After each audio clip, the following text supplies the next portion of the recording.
ഞാൻ അനീഷ് താമരക്കുളം. വാർത്തകളുടെ വിശദാംശങ്ങളിലേക്ക്. ആഴക്കടൽ മണൽ ഖനനത്തിനെതിരെ മത്സ്യത്തൊഴിലാളി കോൺഗ്രസ് പ്രക്ഷോഭത്തിലേക്ക്. ഇതിന്റെ ഭാഗമായി 25-ന് കേന്ദ്ര മറൈൻ ഫിഷറീസ് റിസർച്ച് ഇൻസ്റ്റിറ്റ്യൂട്ടിലേക്ക് മാർച്ച് നടത്തുമെന്ന് നേതാക്കൾ പറഞ്ഞു. തൊഴിലാളികൾ കേരളത്തിലുടനീളം ഏറെ ആശങ്കയിൽ നിൽക്കുന്ന ഒരു സാഹചര്യം.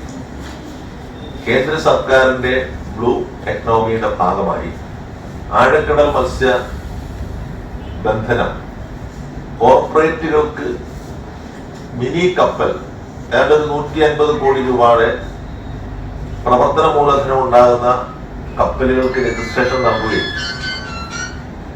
അതിന്റെ 50% കേന്ദ്ര സർക്കാർ സബ്സിഡി നൽകുകയും ചെയ്യാനുള്ള ഒരു പുതിയ പദ്ധതിക്ക് ഇപ്പോൾ തുടക്കം കുറിക്കുന്നു.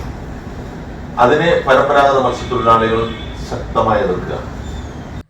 കടലിന്റെ ജൈവവ്യവസ്ഥ ഇല്ലാതാക്കുന്ന ആഴക്കടൽ മണൽ ഖനന നീക്കത്തിനെതിരെ അഖിലേന്ത്യാ മത്സ്യത്തൊഴിലാളി കോൺഗ്രസ് സംസ്ഥാന കമ്മിറ്റി പ്രക്ഷോഭത്തിലേക്ക്.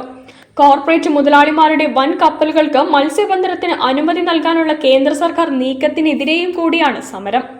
ഇതിന്റെ ഭാഗമായി 25-ന് രാവിലെ 10-ന് കോഴിക്കോട്ടെ കേന്ദ്ര മറൈൻ ഫിഷറീസ് റിസർച്ച് ഇൻസ്റ്റിറ്റ്യൂട്ടിലേക്ക് മത്സ്യത്തൊഴിലാളി കോൺഗ്രസ് പ്രവർത്തകർ മാർച്ച് നടത്തും. KPCC president Sunny Joseph MLA ഉദ്ഘാടനം ചെയ്യും. വലിയ കപ്പലുകൾക്ക് ആഴക്കടൽ മത്സ്യബന്ധനത്തിന് അനുമതി നൽകുന്നതോടെ പരമ്പരാഗത മത്സ്യത്തൊഴിലാളികളുടെ ജീവിതം വഴിമുട്ടുമെന്നും മത്സ്യത്തൊഴിലാളി കോൺഗ്രസ് സംസ്ഥാന പ്രസിഡന്റ് ലീല കൃഷ്ണനും വർക്കിംഗ് പ്രസിഡന്റ് അഡോൾഫ് G. മൊറൈസും സംസ്ഥാന ജനറൽ സെക്രട്ടറി അസീസ് ബേപ്പൂർ പറഞ്ഞു. ആഴക്കടൽ മണൽ ഖനനത്തിന് മുൻപായി പാരിസ്ഥിതിക പഠനം നടത്തുമെന്ന ഉറപ്പ് കേന്ദ്ര സർക്കാർ പാലിച്ചിട്ടില്ല.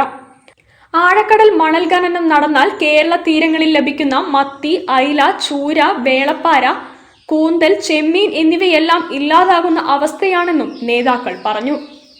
News bureau, Kozhikode. മത്സ്യത്തൊഴിലാളികളുടെ പ്രതിസന്ധികൾ പരിഹരിക്കാൻ കേന്ദ്ര സംഘം തീരമേഖലയിൽ